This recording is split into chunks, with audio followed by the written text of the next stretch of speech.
Assalamualaikum warahmatullahi wabarakatuh. Perkenalkan, nama saya Fadila, Prodi Ekonomi Islam, NIM 2160202006. Baiklah, saya akan membahas tentang akad syirkah. Yang pertama, pengertian syirkah.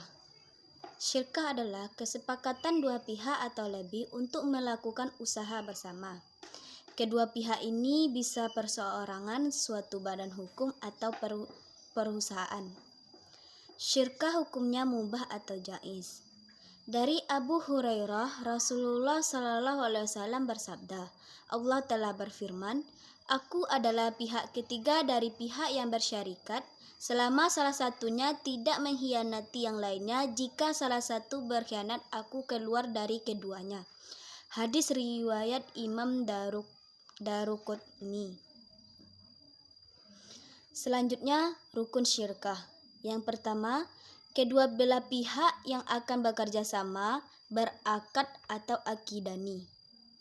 Mereka harus memiliki kecakapan melakukan pengelolaan harta atau tasarruf.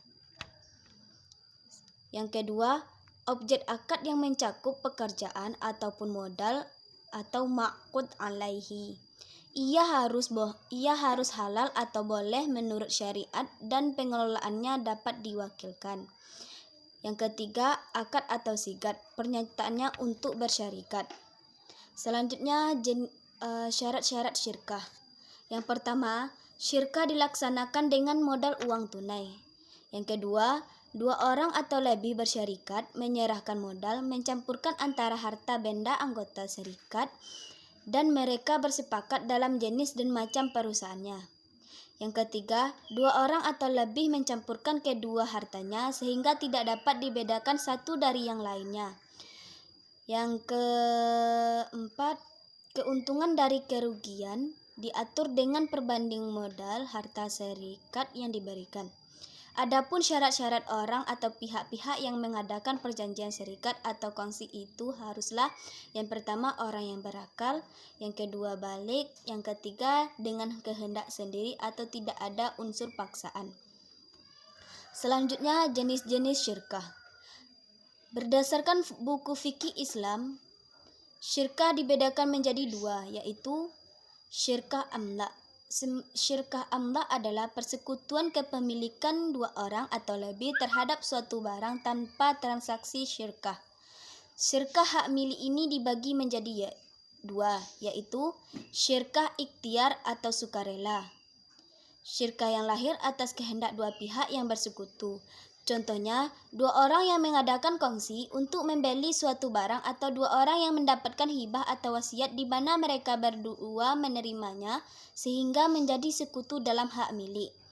Yang kedua, syirkah jabar atau paksa, yaitu persekutuan yang terjadi antara dua orang atau lebih tanpa sekehendak mereka, seperti dua orang yang mendapatkan sebuah warisan sehingga barang waris menjadi hak milik kedua orang yang bersangkutan.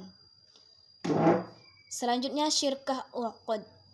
Syirkah uqud adalah transaksi yang dilakukan dua orang atau lebih untuk menjalin persekutuan dalam harta dan keuntungan. Terdapat beberapa jenis syirkah uqud sebagaimana dijelaskan dalam artikel aplikasi akad syirkah dalam lembaga keuangan syariah. Macam-macam syirkah uqud meliputi syirkah al-amwal, yaitu persekutuan antara dua pihak permodalan atau lebih dalam usaha tertentu dengan mengumpulkan modal bersama dan membagi keuntungan dan risiko kerugian berdasarkan kesepakatan. Yang kedua, syirkah amal atau syirkah abadan, yaitu persekutuan dua pihak pekerja atau lebih untuk mengerjakan suatu pekerjaan. Hasil atau upah dari pekerjaan tersebut dibagi sesuai dengan kesepakatan mereka. Yang ketiga, syirkah al-wujuh, yaitu persekutuan antara dua pihak pengusaha untuk melakukan kerjasama di mana masing-masing pihak sama sekali tidak menyertakan modal. Mereka menjalankan usahanya berdasarkan kepercayaan pihak ketiga. Yang keempat, syirkah al-inan, yaitu sebuah persekutuan di mana posisi dan komposisi pihak-pihak yang terlibat di dalamnya adalah tidak sama baik dalam hal modal, pekerjaan, maupun dalam keuntungan dan risiko kerugian.